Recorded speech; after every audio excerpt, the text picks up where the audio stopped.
Ahojte!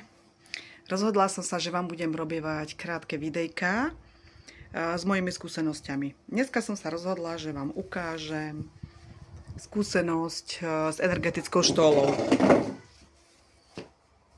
Takouto krásnou štólou. Môže byť v troch farbách, čierna, modrá, taká svetlomodrá, krásna, alebo takáto červená. No a táto energetická štóla je vyrobená z germánia a má veľmi dobré vlastnosti. Hlavne vám poviem, na čo to používam ja.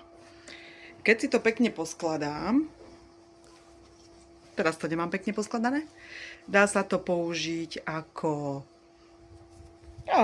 šatku, alebo keď mi je chladno, tak proste v lete si to dávam aj na plavky, namiesto šiat. Táto strana je chladivá a táto je hrejivá. Keďže je to také veľké, to používam v noci, v lete namiesto prikryvky. Okrem toho mám oveľa kvalitnejší spánok. Normálne spím ak zarezaná.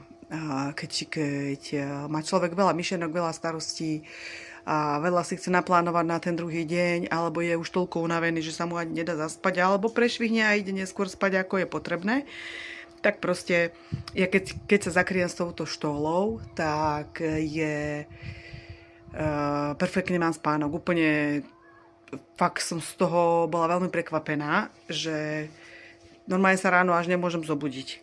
No, a ona je vlastne vyrobená preto, keď sa nosí na krčnej chrbtici, tak tam je križovatka meridiánov.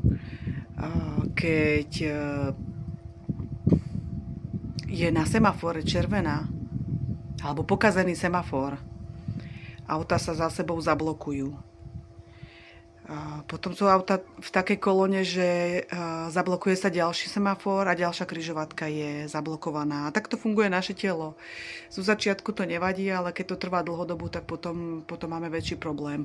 Takže keď to máme na tej krčnej chrbtici, tak to uvoľňuje meridiánové dráhy a postupne sa človek cíti lepšie a lepšie.